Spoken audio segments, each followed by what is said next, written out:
नमस्कार, खरी खरी लेकर हाजिर हूं मैं सर्वमित्रा। दिल्ली में संसद में चल रहे हंगामे के बीच अब एक बड़ी खबर आई है महाराष्ट्र से।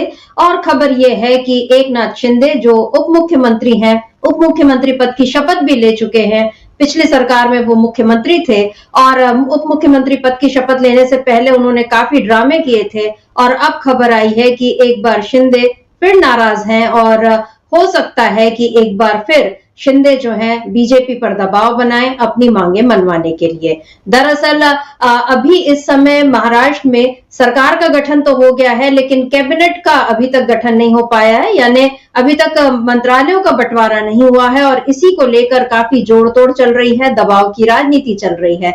देवेंद्र फडणवीस और अजित पवार दोनों इस समय दिल्ली आए हुए हैं। खबर तो ये थी कि एकनाथ शिंदे को भी दिल्ली आना था और इन तीनों को फिर बीजेपी से मिलना था, ताकि बीजेपी आलाकमान से, ताकि फिर ये तय हो सके कि किसको कौन सा मंत्रालय मिले और इस पर एक फाइनल मुहर लगे। लेकिन ऐसा नहीं हो पाया क्योंकि देवेंद्र फडणवीस और अजित पवार दोनों दिल्ली आए, मगर एकनाथ शिंदे इस समय ठाणे में अपने घर पर ही हैं। और एकनाथ शिंदे की जो नाराजगी है ये महायुति में जो दरार आ चुकी है उसकी ओर साफ इशारा कर रही है। और इस बीच एक बड़ी खबर ये भी है कि आज सीनियर पवार की जूनियर पवार से मुलाकात हुई। आज शरद पवार का बर्थडे है, जन्मदिन है और इस मौके पर अजित पवार ने उनको बधाई दी। और बधाई भी केवल ऐसा नहीं कि वो पारिवारिक तौर पर या खुद अकेले या अपनी पत्नी के साथ जाकर मिलके आए। आप स्क्रीन पर देख रहे हैं कि यहाँ पर उनके साथ एनसीपी के वो तमाम नेता हैं जो शरद गुट को छोड़कर अजित गुट में शामिल हुए। लेकिन आज शरद पवार के जन्मदिन के मौके पर इन सब का यूं उनके आवास पर, दिल्ली में उनके आवास पर जाकर मिलना, ये बता रहा है कि महाराष्ट्र में अब कोई नई खिचड़ी पकने की शुरुआत हो चुकी है। आप यहाँ देख सकते हैं कि शरद पवार किस तरीके से अपने जन्मदिन की बधाइयां ले रहे हैं और अजित पवार, प्रफुल्ल पटेल, छगन भुजबल, ये तमाम लोग आज शरद पवार से मिलने पहुंचे। इन लोगों का कहना है कि हम केवल साहब को बधाई देने गए थे, लेकिन क्या ये इतना ये मामूली बात नहीं लग रही, क्योंकि बधाई तो देने के और भी तरीके होते हैं। अजित पवार अकेले भी जा सकते थे, एनसीपी के दूसरे नेता भी अकेले अकेले जाकर बधाई दे सकते थे, लेकिन इन सब का एक साथ मिलकर जाना ये बता रहा है कि दबाव बनाने की तैयारी अब शायद अजित गुट की तरफ से भी हो रही है। क्योंकि महाराष्ट्र में बीजेपी महायुति में इस समय सबसे बड़ी पार्टी बनकर उभरी ही है और जाहिर है वो सबसे ज्यादा होल्ड अपने पास ही रखना चाहेगी। मुख्यमंत्री पद उसने ले ही लिया, एकनाथ शिंदे को किनारे कर दिया, अजित पवार को फिर से उप मुख्यमंत्री बनाकर खुश तो कर दिया, उन्हें वित्त मंत्रालय भी देने की खबर है।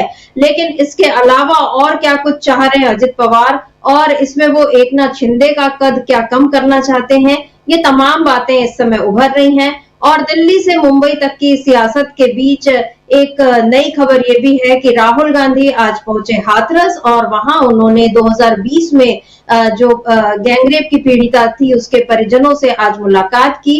और इसको लेकर भी अब बीजेपी परेशान है, क्योंकि बीजेपी को ये लग रहा है कि राहुल गांधी के हाथरस जाने से अब यूपी में एक नया हंगामा खड़ा हो सकता है। बीजेपी से वैसे ही अभी जो चारों ओर उसका रायता फैला हुआ है वो समेटते नहीं बन रहा। मुंबई की तकलीफें अलग है, दिल्ली में संसद में वो किस तरह से विपक्ष का सामना करे ये तकलीफ अलग है, और यूपी चले गए हैं राहुल गांधी, तो उससे भी अब बीजेपी परेशान नजर आ रही है और उंगलियां उठ रही हैं राहुल गांधी पर ही कि वो वहां जाकर जबरदस्ती लॉ एंड ऑर्डर को खराब करने की कोशिश कर रहे हैं। तो बीजेपी जिस तरह से इस समय खुलकर कांग्रेस पर, राहुल गांधी पर तो हमलावर हो ही रही है, और जिस तरीके से वो अपनी आक्रामकता दिखा रही है, असल में ये उसका डर नजर आ रहा है जो हर तरह से उसके घिरे होने की गवाही दे रहा है। महायुति में जो दरार पड़ गई है, पवार से जो पवार मिले हैं और शिंदे जिस तरह से नाराज बताए जा रहे हैं, महाराष्ट्र में ये जो नया सियासी घटनाक्रम दिख रहा है और आने वाले वक्त में लग रहा है कि इससे कोई बड़ी हलचल खड़ी हो सकती है, इसमें बीजेपी किस तरह से सामना करेगी ये देखना दिलचस्प होगा। आज अजित पवार ने जब शरद पवार से मुलाकात की तो इस मुलाकात के बारे में क्या कुछ कहा अजित पवार ने, इसको सुन लेते हैं। एनसीपी के दूसरे नेताओं के बयान भी सुनते हैं कि वो क्या बोल रहे हैं और उन बयानों के पीछे का मकसद क्या है उसका बिटवीन द लाइंस वो क्या कुछ कहना चाहते हैं, इसको भी हम समझने की आज कोशिश करेंगे इस कार्यक्रम में। पहले सुन लेते हैं कि अजित पवार ने क्या कहा शरद पवार से मिलने के बाद।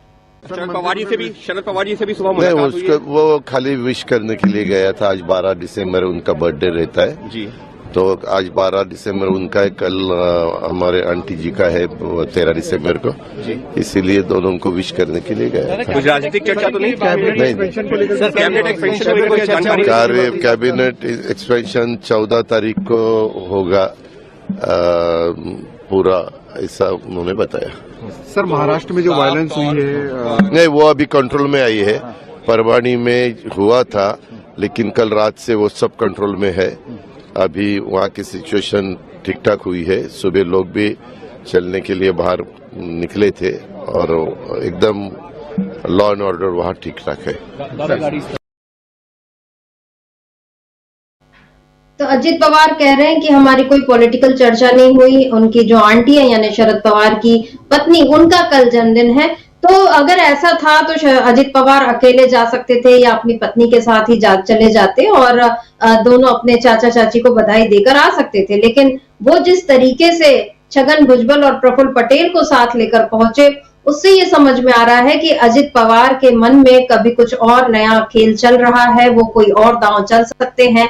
राजनीति के अब वो मंजे हुए खिलाड़ी हो चुके हैं और उप मुख्यमंत्री पद पर बने रहकर भी कैसे अपना महत्व बनाकर रखा जाए, ये अजित पवार खूब जानते हैं। उधर एकनाथ शिंदे की जो नाराजगी है वो जाहिर है अपने मंत्रालयों को लेकर है, क्योंकि पहले तो उनसे उप मुख्यमंत्री पद उन्हें दे दिया गया, मुख्यमंत्री की कुर्सी उनसे छीन ली गई और उसके बाद उनको मनचाहे विभाग भी नहीं मिल रहे हैं और इसी वजह से एकनाथ शिंदे की नाराजगी सामने आ रही है और एकनाथ शिंदे दिल्ली नहीं पहुंचे हैं। हालांकि देवेंद्र फडणवीस, मुख्यमंत्री देवेंद्र फडणवीस, वो पहुंचे आज। उन्होंने प्रधानमंत्री से मुलाकात भी की और उन्होंने पत्रकारों से ये कहा कि आप लोग बहुत तमाम तरह की खबरें चलाते हैं, लेकिन ऐसा कुछ नहीं है और हम लोग यहाँ पर अलग अलग भेंट के लिए आए हैं। अजित पवार अपने कार्यक्रमों के लिए आए हैं, मैं अपने मिलने जुलने के लिए आया हूँ और कैबिनेट विस्तार पर जो चर्चा है वो अलग से होगी और हम उसको तय करेंगे और 14 तारीख को कैबिनेट यानी परसों कैबिनेट का विस्तार होगा। ये देवेंद्र फडणवीस ने भी कहा, ये अजित पवार ने भी कहा। और जिस तरह से देवेंद्र फडणवीस ये कह रहे हैं कि हम केवल अपने अपने स्तर पर मिलने आए हैं और ऐसा कुछ नहीं है, कोई नाराजगी की बात नहीं है, जिस तरीके से वो ये सारी बातें बता रहे हैं उससे ये समझ में आ रहा है कि सफाई देने की जरूरत पड़ती है, वो तभी पड़ती है जब कहीं कोई कमजोरी होती है। तो बीजेपी की कमजोरी, महायुति की कमजोरी किस तरह से बीजेपी के लिए मुश्किलें बढ़ा रही हैं और कैसे महायुति में दरार दिख रही है, आज इसी पर हम खरी खरी चर्चा करेंगे। हमारे साथ जुड़े हुए अमलेंदु उपाध्याय जी। अमलेंदु जी नमस्कार, स्वागत आपका इस कार्यक्रम में। अमलेंदु जी, अभी हम देख रहे थे कि अजित पवार पहुंचे अपने पूरे दलबल के साथ शरद पवार को बधाई देने और सुनेत्रा पवार अब राज्यसभा सांसद भी हैं और अभी उन्हें जो बंगला आवंटित किया गया, बताया जा रहा है कि किसी भी पहली बार बने सांसद को ऐसा बड़ा बंगला नहीं दिया जाता, उनको शरद पवार के घर के बाजू में ही एक नया बंगला जो है आवंटित किया गया है। बीजेपी ने ऐसा क्यों किया, ये भी एक सोचने वाली बात है। लेकिन आज जिस तरह से शरद पवार पहुंचे और शरद पवार को बधाई देने पहुंचे अजित पवार, और इस पर छगन भुजबल ने भी जो जिनके बारे में ये लग रहा था कि शायद वो शरद पवार के पास जाएंगे लेकिन वो बने रहे अजित पवार के साथ, छगन भुजबल ने क्या कुछ कहा ये भी हम सुनते हैं, क्योंकि अजित पवार की बात हम सुन चुके हैं। छगन भुजबल की बात सुनते हैं, उसके बाद आपसे जवाब चाहती हूँ कि आखिर अजित पवार अब किस किस्म के खेल करने में लग गए हैं, क्या कहते हैं छगन भुजबल, सुन लेते हैं। जी अभी मेरा ख्याल है बाइट अभी वक्त है जी। तो ये जो कह रहे हैं अजित पवार की हम केवल नॉर्मली मिलने गए थे, मतलब कोई पॉलिटिकल चर्चा नहीं, क्या ये लग रहा है कि ये नॉर्मल मुलाकात थी, केवल बधाई देने गए थे, या इसके पीछे कोई और खेल आपको दिख रहा है? देखिए समिता जी, राजनीतिक व्यक्ति अगर शादी समारोह में जाता है, किसी गमी में जाता है, कहीं भी जाता है तो राजनीतिक बातें ही करता है और राजनीतिक चीज़ें ही होती हैं। गैर राजनीति में भी उसकी राजनीति होती है। तो शरद पवार के जन्मदिन पर पूरे दलबल के साथ जाना अजित पवार का, ये एक नई चीज़ महाराष्ट्र के अंदर जो होने वाली है उसकी तरफ इशारा दे रही है साफ तौर पर। एक तो आज जब दिल्ली पहुंचे हैं अजित पवार और साथ में दूसरी तरफ पहुंचे हैं देवेंद्र फडणवीस, लेकिन सवाल उठ रहे हैं कि एकनाथ शिंदे क्यों नहीं पहुंचे हैं। एकनाथ शिंदे को भी पहुंचना चाहिए था दिल्ली। अगर देवेंद्र फडणवीस अपने किसी काम से आए हैं और अपने किसी काम से अजित पवार आए हैं तो अपने किसी काम से एकनाथ शिंदे भी आ सकते थे, अगर अपने अपने कामों से ही सब आ रहे हैं। क्या एकनाथ शिंदे का दिल्ली में कोई काम नहीं है? एकनाथ शिंदे को दिल्ली की हवा क्या ख़राब लगती है या तबीयत फिर उनकी ख़राब हो गई है? अब ये सवाल उठ रहे हैं, चूंकि लगातार जो था वो महाराष्ट्र का मीडिया ये खबर चला रहा था कि एकनाथ शिंदे नाराज हैं और देवेंद्र फडणवीस और अजित पवार दिल्ली में मंत्रिमंडल का फॉर्मूला तय करने के लिए गए हुए हैं, वहाँ जा रहे हैं और एकनाथ शिंदे दूरी बनाए हुए हैं, चूँकि शिंदे कहते हैं कि हमको चाहिए गृह मंत्रालय, चूँकि लोकसभा वो उसका विधानसभा अध्यक्ष आपने ले लिया, वो भी हमको चाहिए था, लेकिन अब हम किसी भी हाल में गृह मंत्री का पद नहीं छोड़ेंगे। इस पर वो अड़े हुए हैं साफ तौर पर, और उनका कहना है कि हम तब तक हमारा कोई भी मंत्री जो है वो नहीं इसमें शामिल होगा जब तक कि वो गृह मंत्रालय हमको नहीं मिलेगा। इसको लेकर पेंच फंसा हुआ है। तो अब अगर अजीत पवार कह रहे हैं कि वो अपने निजी काम से आए थे और निजी काम से ही देवेंद्र फडणवीस आए हैं, पार्टी के काम से आए हैं, वो ताने पार्टी के काम से आए हैं, तो भाई ये पार्टी का काम कौन सा काम है देवेंद्र फडणवीस बताएं। देवेंद्र फडणवीस पार्टी में क्या हैं? महाराष्ट्र भाजपा के अध्यक्ष नहीं है, मुख्यमंत्री हैं वहाँ के। तो जब मुख्यमंत्री तो फिर सीधे सीधे कहिए कि मंत्रिमंडल पर चर्चा करने के लिए आया हूँ, और उस पर अगर चर्चा करने नहीं आए तो पार्टी का जो काम है वो बताइए, फिर पार्टी का अध्यक्ष आपके साथ क्यों नहीं आया है। हालांकि देवेंद्र फडणवीस का कहना ये है कि हम जो है वो बीजेपी का हम तय कर लेंगे, एनसीपी अपना तय कर लेगी और शिंदे की पार्टी जो अपना तय कर लेगी, सब अपने अपने मंत्री तय कर लेंगे, फार्मूला पहले से तय है। तो फार्मूला अगर पहले से तय है तो उस फार्मूले को बता दो क्या फार्मूला है। भाई जो फार्मूला 14 तारीख को मालूम पड़ेगा वो अगर 12 को देश को मालूम पड़ जाएगा तो कौन सा भूचाल आ जाएगा। इसका मतलब साफ है कि अच्छे तरीके से पेच फंसाया हुआ है एकनाथ शिंदे ने, और दोनों जो हैं अजित पवार और देवेंद्र फडणवीस दोनों इस मसले का हल निकालने के लिए पहुंचे हैं दिल्ली। अब इधर शरद पवार से जो मिलना है पूरा दलबल के साथ समित्रा जी, इसके जरिए एक दबाव जो है अजित पवार भी अब बीजेपी पर बना रहे हैं कि शिंदे तो नाराज हैं ही, अब गृह मंत्रालय अजित पवार को भी चाहिए। इस तरह की चर्चाएं भी चल रही हैं। अब चाहिए नहीं चाहिए ये अजित पवार जाने और बीजेपी जाने किसको देगी किसको नहीं देगी। हालांकि बीजेपी की तरफ से लगातार स्पष्ट किया जा रहा है कि वो गृह मंत्रालय किसी को नहीं देगी, वो अपने पास रखेगी। लेकिन अब इसको लेकर जो है वो दोनों तरफ से दबाव जो है मतलब पड़ना शुरू हो गए, अजित पवार की तरफ से भी और एकनाथ शिंदे की तरफ से भी। तो अब ये एक नया कुछ बन सकता है, चूँकि अगर पवार भी नाराज होते हैं और एकनाथ शिंदे भी नाराज होते हैं तो फिर देवेंद्र फडणवीस की कुर्सी जो फिर खतरे में पड़ जाएगी। और अगर ये दोनों एक हो गए, अजित पवार और एकनाथ शिंदे, और शरद पवार से अजित पवार का मिलना जो है इसीलिए ज़्यादा महत्वपूर्ण है क्योंकि पहले लगातार ये चर्चाएं चल रही थी कि एकनाथ शिंदे शरद पवार के संपर्क में हैं। तो अब अगर एकनाथ शिंदे शरद पवार के संपर्क में हैं और अजित पवार ने भी खुल्ला संपर्क साध लिया है शरद पवार से, तो क्या महाराष्ट्र में कोई बड़ा खेल होने जा रहा है? इस पर सबकी अब निगाहें टिकी हुई हैं। देवेंद्र फडणवीस कुछ भी कहते रहे, लेकिन अगर 14 तारीख को एकनाथ शिंदे के मन की बातें नहीं होती हैं तो फिर देवेंद्र फडणवीस की सरकार का चलना मुश्किल हो जाएगा। ये अब समझ में आने लगा है समित्रा जी। जी बिल्कुल, एकनाथ शिंदे अभी भी ठाणे में हैं। हालांकि शरद पवार को उन्होंने ट्विटर पर जरूर बधाई दी, और जैसा तमाम नेता देते हैं तो एक वो राजनीतिक कर्टसी होती है, उसका पालन जरूर एकनाथ शिंदे ने किया। मतलब शरद पवार से तो कोई नाराजगी उनकी नहीं है, ये दिख ही रहा है। आज अजित पवार भी वो भी महाराष्ट्र में या वो बारामती में नहीं, बल्कि वो सीधे सीधे दिल्ली आकर उन्होंने शरद पवार से मुलाकात की, सब लोगों के साथ वो मिले। इसका ये एक बड़ा संदेश बीजेपी को देने की कोशिश। और अगर ठीक है, बीजेपी को बहुत सीटें मिल गई महाराष्ट्र में इस बार, जिस भी वजह से मिली, अब तो चुनाव आयोग उस पर जवाब देगा सुप्रीम कोर्ट में। लेकिन अगर एकनाथ शिंदे, शरद पवार, अजित पवार, ये सारे लोग अगर एक साथ हो जाते हैं तो फिर बीजेपी को कैसे अलग किया जा सकता है, ये भी एक नया खेल। क्योंकि पिछले चुनाव में भी यही हुआ था और बीजेपी को 2.5 साल सत्ता से अलग रहना पड़ा था, और उसके बाद बहुत पैसा खर्च करके जिस तरह से तोड़ा गया फिर शिवसेना और एनसीपी को, ये भी देखा। अब तो अजित पवार की उनकी संपत्ति भी वापस आ गई है और चार्जेस भी हट गए हैं, पत्नी जो है वो राज्यसभा में पहुंच गई हैं। तो अजित पवार को जो चाहिए था वो सब उनको मिल गया है। लेकिन अभी भी राजनीति में तो जैसा उन्होंने पहले भी कहा था कि इच्छाएं तो कभी खत्म नहीं होती और हर आदमी प्रमोशन चाहता है। तो अब अजित पवार उप मुख्यमंत्री बनने के बाद कौन सा प्रमोशन चाहते हैं ये देखना होगा। और इधर एकनाथ शिंदे, जिनके बारे में ये खबर थी कि वो भी दिल्ली आते और सत्ता में जो साझेदारी और मंत्रिमंडल का बंटवारा ये सब, इस पर चर्चा होनी थी, लेकिन वो नहीं आए। गृह विभाग उनको नहीं मिला, शहरी विकास उनको मिला है, लेकिन इसके अलावा वो राजस्व भी चाह रहे थे और दूसरे कुछ और उनको मंत्रालय चाहिए थे, लेकिन आवास मंत्रालय, इन सब पर भी वो चाह रहे थे, लेकिन ये भी अब उनको नहीं मिल रहा है, ये तय है। और बीजेपी के एक नेता ने ये इतना बोल दिया कि ये साफ साफ तय है कि उनको बिल्कुल भी हम गृह मंत्रालय नहीं दे सकते। तो अब एकनाथ शिंदे अपनी नाराजगी किस तरह से दिखाएंगे ये देखना होगा। लेकिन आज शरद पवार ने जिस अंदाज में केक काटा उसकी भी काफी चर्चा है। ये जो वीडियो हम दिखा रहे हैं इसको हम जरा फुल स्क्रीन पर दिखा दें तो वो पता चलेगा। देखिए उनके हाथ केक काटा जाता है वो चाकू होता है, लेकिन यहाँ शरद पवार तलवार से केक उन्होंने काटा।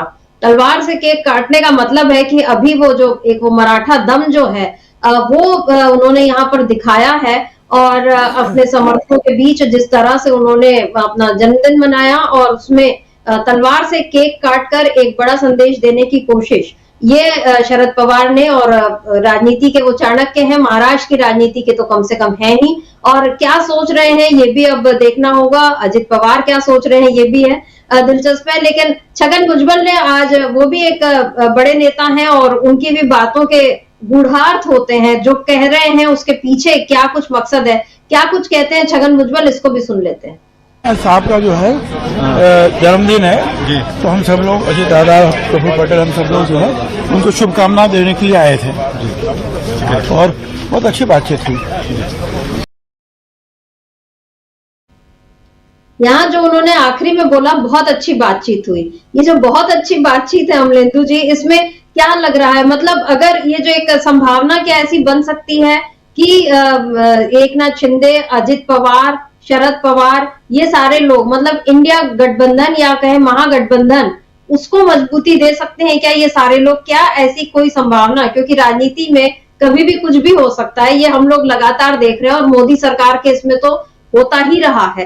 क्या यहाँ पर ऐसा कुछ हो सकता है? क्योंकि बीजेपी के बारे में अब ये दिखने लगा है कि वो जहां रहती है वहां पर या तो वो अपने सहयोगी दलों को खत्म कर देती है, तोड़ देती है, या फिर पूरी तरह से अपना कब्जा जमा लेती है। यहाँ बीजेपी का ही कब्जा जमाने की एक जो प्रवृत्ति महाराष्ट्र में नजर आ रही है, और जिसमें भी बार बार जैसा उद्धव ठाकरे ने भी कहा कि वो गुजरात से सरकार चलाना चाहते हैं, गुजरात के हावी होने का डर क्या यहाँ पर नजर आ रहा है? और क्या शरद पवार ने आज ये जो तलवार से केक काटा है, क्या यही बताने की कोशिश है कि गुजरात के दबाव में महाराष्ट्र नहीं आएगा?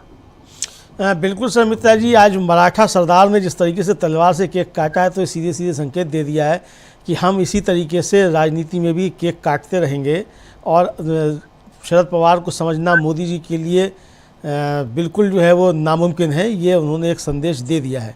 और जिस तरीके से आज मुलाकात हुई छगन भुजबल की, प्रफुल्ल पटेल की, अजीत पवार की, और फिर ये कहना छगन भुजबल का कि बहुत अच्छी बातचीत हुई, ये बहुत अच्छी बातचीत हुई, इसी के अंदर सारा कुछ छिपा हुआ है कि बहुत अच्छी बातचीत क्या हुई। क्योंकि जब बातचीत हुई जाहिर सी बात है कि वो फ़ोटो सेशन के बाद मीडिया को बाहर कर दिया गया होगा बातचीत करने के लिए। ऐसा तो है नहीं कि मीडिया अंदर रहे और बातचीत होती रहे, तो बातचीत अंदर जो हुई होगी उसके समझा जा सकता है कि क्या क्या मतलब रहे होंगे और क्या क्या बातचीत हुई होगी।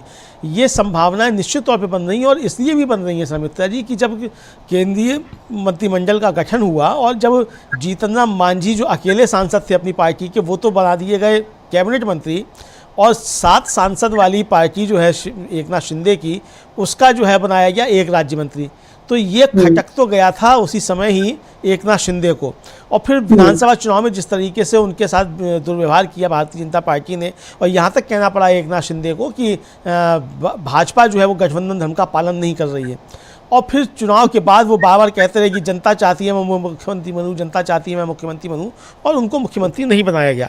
होता यह है समित्रा जी राजनीति में कि जब कहावत है कि बिल्ली खाएगी नहीं तो कम से कम लोटा लुढ़का देगी, तो अब इस स्थिति में एकनाथ शिंदे पहुंच चुके हैं कि बिल्ली खाएगी नहीं तो लोटा लुढ़का जरूर देगी। तो यानी अगर एकनाथ शिंदे मुख्यमंत्री नहीं बन सकते हैं तो देवेंद्र फडणवीस भी नहीं रह पाएंगे। इसका इंतजाम एकनाथ शिंदे शायद कर रहे हैं, और इसीलिए वो बिल्कुल देखा जाए मीडिया से भी दूर हैं और दिल्ली भी वो नहीं आए हैं, और अंदर ही अंदर कोई ना कोई खेल चल रहा है। और इसमें शायद अब मिली भगत जो है वो हो गई है अजीत पवार की भी कुछ ना कुछ, और शरद पवार इसमें कोई बड़ी भूमिका निभा रहे हैं, ऐसा समझा जा सकता है। चूँकि ये मुलाकात ऐसे ही नहीं है कि सिर्फ जन्मदिन के बहाने। अरे जन्मदिन की अगर आप शुभकामना देने गए थे तो सबको साथ जाने की क्या आवश्यकता थी? भाई 4 घंटा बाद प्रफुल्ल पटेल जा सकते थे, 4 घंटे बाद अजीत पवार जा सकते थे, 2 घंटा बाद छगन भुजबल जा सकते थे। लेकिन पूरी पार्टी जा रही है, सुनीता पवार भी साथ में जा रही हैं, सब जा रहे हैं साथ में, तो इसका मतलब सब मिलकर जाकर वहाँ कोई मंत्रणा हुई है और ये तय किया गया है कि अब आगे क्या करना है। चूँकि ईवीएम को लेकर सुमित्रा जी अजीत पवार की भी नाराज़गी रही है और अभी भी है। अजीत पवार ने तो बाकायदा प्रेस कॉन्फ्रेंस की थी राज ठाकरे के साथ बैठकर और ये कहा था कि ये ईवीएम वीवीपैट मशीनें हटाई जाएं, बैलेट पेपर से चुनाव कराया जाए। ये अब काफ़ी पहले की बात हो गई है, लेकिन उन्होंने की थी। तो अब ये अजीत पवार भी समझ रहे हैं कि इसमें खेल बीजेपी ने किया है और इधर एकनाथ शिंदे भी ये समझ रहे हैं कि जब आपने हमारे साथ सांसद होते हुए केवल एक राज्य मंत्री बनाया, अजीत पवार का जो था वो आपने वो भी नहीं बनाया, राज्य मंत्री का पद दे रहे थे। प्रफुल्ल पटेल जो थे वो केंद्रीय मंत्री रह चुके हैं कई बार, तो वो क्या चाहते थे कि वो केंद्रीय मतलब कैबिनेट मंत्री बने, उनको भी नहीं बनाया गया। तो दोनों दलों में अब ये बीजेपी को लेकर ये चीज़ें शुरू हो गई है कि इनका काम निकल गया है बीजेपी का और इन्होंने चुनाव आयोग के जरिए, राजीव कुमार के जरिए इतना इंतजाम कर लिया है कि ये अब हम इनके ऊपर उस तरीके से दबाव बनाने की स्थिति में नहीं है। तो अगर अलग अलग होकर अपनी बातें करेंगे तो बीजेपी मानने वाली नहीं है। तो बीजेपी पर इकट्ठा दबाव बनाया जाए या फिर इकट्ठे कोई राजनीति तय की जाए। अगर ये दोनों, एकनाथ शिंदे और अजीत पवार दोनों अगर महायुति छोड़ के और महाविकास अघाड़ी में आते हैं तो फिर बाजी पलट जाएगी और ज़मीन जो है वो एक देवेंद्र फडणवीस के नीचे से खिसक सकती है। तो इस विषय में शायद कोई इस दिशा में कोई काम निश्चित तौर पे चल रहा है। ये अब जो बातें चल रही हैं उससे समझ में आता है सुमित्रा जी। जी, महाराष्ट्र की राजनीति में अभी आने वाले वक्त में कोई बड़ी हलचल या कोई बड़ा उलटफेर होने की संभावनाएं जो है वो आज के इस घटनाक्रम से नजर आ रही है। महाराष्ट्र से आए नेताओं ने दिल्ली में ये जो सर्दी बढ़ रही है और इस बीच इन्होंने यहाँ सियासी गर्मी जो है उसको बढ़ा दिया है। प्रफुल्ल पटेल का जिक्र आपने किया, जब यूपीए सरकार थी उसमें वो केंद्रीय मंत्री थे और ये जब मोदी ने तीसरी बार सत्ता संभालने के बाद उनको राज्य मंत्री का पद ऑफर किया था तो उसको उन्होंने मना कर दिया था। ये बिल्कुल जाहिर, और ये जो ऐसा नहीं है कि ये बातें आई गई हो जाती हैं, नेता हैं इसको वो मन में पाल कर रखते हैं और समय आने पर अपने तरीके से उसका जवाब देते हैं। हालांकि प्रफुल्ल पटेल आज भी ये बोल रहे हैं कि सब कुछ ठीक है और हम यहाँ पर केवल बधाई देने आए थे और 14 तारीख को कैबिनेट का विस्तार होगा, ये उन्होंने बताया है। क्या कुछ कहा है प्रफुल्ल पटेल ने वो भी सुन लेते हैं और इसके साथ साथ अब ये भी देखते हैं कि शिवसेना सांसद प्रियंका चतुर्वेदी उन्होंने किस तरह आज फिर बीजेपी की सरकार यानी देवेंद्र फडणवीस सरकार पर हमला बोला है। क्या कुछ कहा है प्रियंका चतुर्वेदी ने, ये भी सुनते हैं। पहले सुन लेते हैं प्रफुल्ल पटेल की बात। No, this is more a courtesy call because after the Vidhan Sabha elections, we had not come to Delhi, so this was more in the nature of courtesy. And the government formation, balance the government ministers have to be sworn in of all the three parties. That is going to happen now on the 14th. And that was also one of the points of discussion. Also some about sugarcane farmers, cotton farmers, as well as soybean farmers. Some issues of price are also important, and that was also discussed. Sir, what about the portfolio? Will it decide? Portfolios will be decided on the basis of what has been agreed upon, but that will only be known on the 14th. ये जो कहा है अमलेंदु जी की ये जो है जिस पर सहमति बनी थी कि हमने जिस सब पे हम अग्री किए थे हम उसी हिसाब से पोर्टफोलियो का बंटवारा होगा, लेकिन क्या होगा ये 14 को ही पता चलेगा। यहाँ पर फिर प्रफुल्ल पटेल ने क्या एक शिगुफा छोड़ दिया है कि जो बातें यानी तय थी पहले से, जो तय थी पहले से, तो ये भी तय था कि एकनाथ शिंदे को मुख्यमंत्री बनना है, वो बीजेपी ने बात वो नहीं मानी। तो उसी तरह से और भी जो बातें तय की गई हैं बीजेपी के रहते, अब बीजेपी क्या वो बात मानेगी या नहीं मानेगी, इस चीज को क्या एनसीपी नेता समझ रहे हैं। और दूसरी तरफ जिस तरीके से देवेंद्र फडणवीस इस समय सरकार के गठन के होते के साथ ही फंस गए, क्योंकि परभणी में जो उपद्रव हो गया और जिस तरह से बाबा साहब की प्रतिमा पर वो सब हंगामा हुआ, उस सब को लेकर प्रियंका चतुर्वेदी ने क्या कुछ कहा है, एक बार उसको सुनते हैं। फिर आपसे जवाब चाहती हूँ कि महाराष्ट्र की राजनीति में ये जो नई खिचड़ी पक रही है वो उसका स्वाद आखिर बीजेपी का जायका बिगाड़ेगा या कि महायुति को और बड़ा झटका देगा। क्या कुछ कहती हैं प्रियंका चतुर्वेदी, सुन लेते हैं। नतीजे आए थे और उसके बाद उनको 10-11 दिन लग गए सहमति बनाने में कि मुख्यमंत्री कौन बनेगा, और शपथ ग्रहण हुआ। सिर्फ 2 उप मुख्यमंत्री और मुख्यमंत्री ने शपथ ली है। अब तक किसको कौन सा कैबिनेट एलोकेशन है कुछ नहीं पता है। कल परभणी में इतना ज्यादा हिंसा हुई है, संविधान की कॉपी को के साथ वो कर डिसरिस्पेक्ट कर और हमें पता नहीं हमारे राज्य के होम मिनिस्टर कौन है। Law and order is a state subject, पर होम मिनिस्टर नहीं है, चीफ मिनिस्टर दिल्ली में है, दोनों उप मुख्यमंत्री भी दिल्ली में है। तो क्या सरकार दिल्ली से चलेगी महाराष्ट्र की, या महाराष्ट्र को जो कैबिनेट का विस्तार होना है, कैबिनेट बनना है, उस पर जल्द से जल्द काम हो और निर्णय हो, और महाराष्ट्र के लिए जो जो वादे किए हैं, जनता से वादे किए हैं, उसको पूरा करने का काम हो। पार्टी के इसको तो यहाँ पर प्रियंका चतुर्वेदी का बहुत वाजिब सवाल कि आपको पहले तो आपने सरकार गठन में मतलब शपथ लेने में इतना वक्त लगा दिया, और उसके बाद अभी भी आप और वक्त चाह रहे हैं कि आप मंत्रालयों का बंटवारा करें, और इस बीच लॉ एंड ऑर्डर जो है बिगड़ता जा रहा है, तो जनता किसका मुंह देखे। हालांकि अजित पवार का ये कहना है कि अभी सब ठीक है, परभणी में सारी चीजें अंडर कंट्रोल है, लेकिन ये जो मामला भड़का, ये भड़कना भी नहीं चाहिए था, और इसमें जिम्मेदारी सीधे सीधे देवेंद्र फडणवीस की बनती है। लेकिन यहाँ उनकी प्राथमिकताएं दूसरी नजर आ रही हैं। उनकी प्राथमिकता दिख रही है कि वो एकनाथ शिंदे को नीचा दिखाएं, और इसके लिए आज उन्होंने एक खबर है कि जो सीएम राहत कोष है, रिलीफ फंड जो होता है, उसका जो मुख्य प्रमुख जो होता है, वो पहले थे मंगेश चिवटे, जो एकनाथ शिंदे के समय थे, उनको हटाकर अब देवेंद्र फडणवीस ने अपने करीबी रामेश्वर नाइक को मुख्यमंत्री राहत कोष का मुख्य जो है नियुक्त कर दिया है। ये जो फेरबदल जब कर सकते हैं देवेंद्र फडणवीस, एकनाथ शिंदे के जो नियुक्त किए लोग हैं उनको हटाना और अपने पसंद के लोगों को रखना, यहाँ उनकी प्राथमिकता दिख रही है। लेकिन आपको अभी तक अगर आप ये भी मान के चल रहे थे कि गृह मंत्रालय आप ही को लेना था, तो ले लेते और पहले से आप सारी व्यवस्था संभाल लेते। क्या कहेंगे अमलेंदु जी, यहाँ प्रियंका चतुर्वेदी ने जो कहा, और दूसरी बात प्रफुल्ल पटेल ने जो कहा, इस पर आप क्या कहेंगे? देखिए समिता जी, एक तो प्रियंका चतुर्वेदी बहुत वाजिब सवाल उठा रही है, लेकिन इस सवाल के बीच में जिम्मेदारी देवेंद्र फडणवीस की बनती है। चूँकि अगर मंत्रालयों का बंटवारा नहीं हुआ है तो सारे मंत्रालयों के मंत्री देवेंद्र फडणवीस ही हैं, चूँकि वो मुख्यमंत्री हैं। मुख्यमंत्री का मतलब ये है कि सारे मंत्रियों के मुख्य हैं। तो गृह मंत्रालय अगर किसी के पास नहीं है तो वो देवेंद्र फडणवीस के पास है, तो जिम्मेदारी देवेंद्र फडणवीस की बनती है।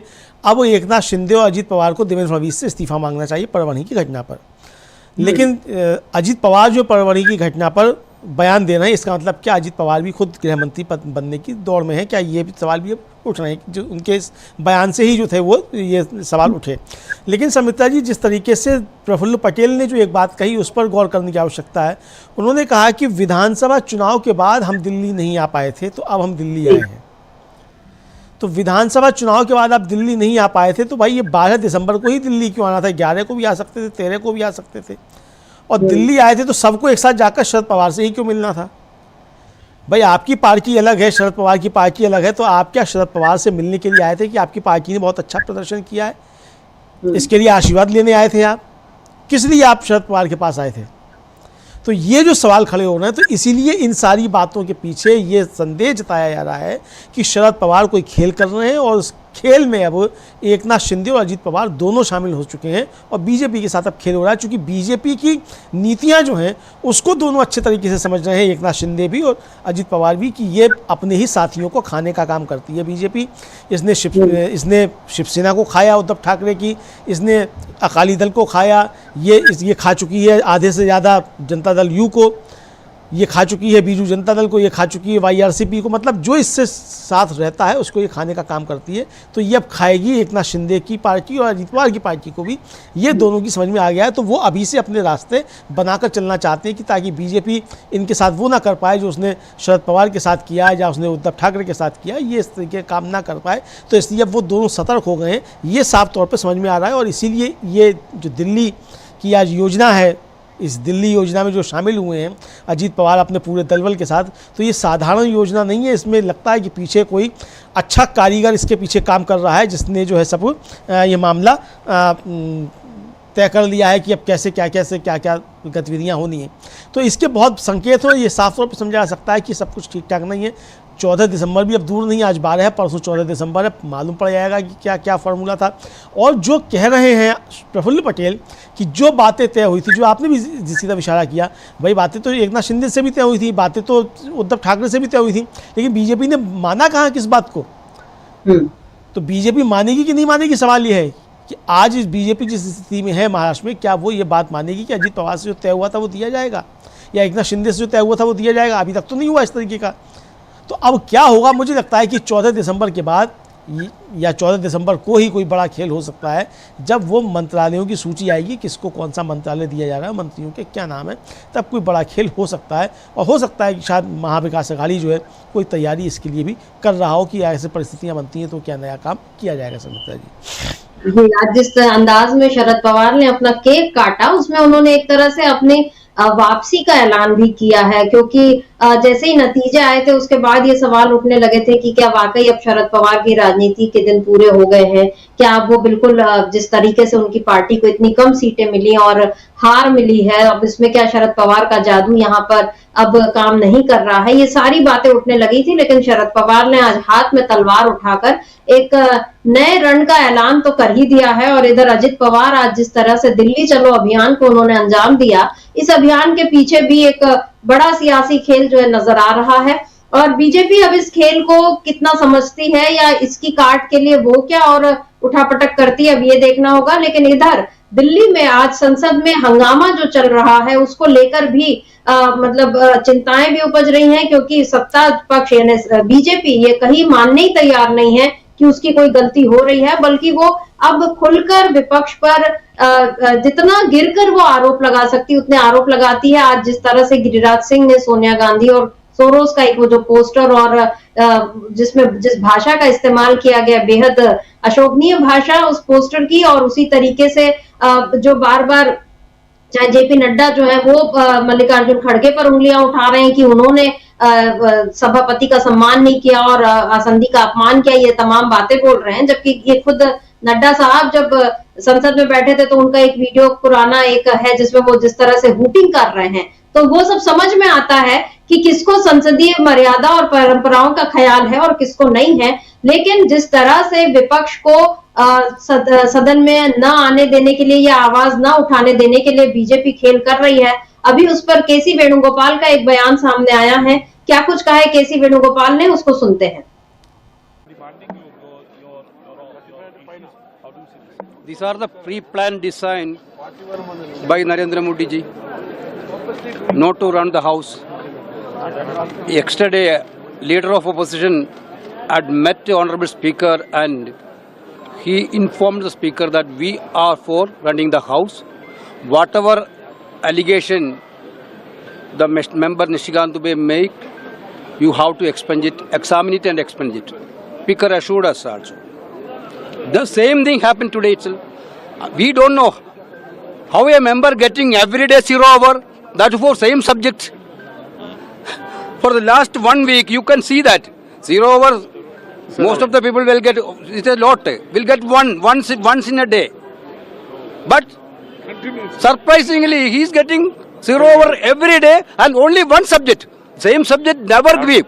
If you raise a subject one day, you cannot repeat it also. This is the rule.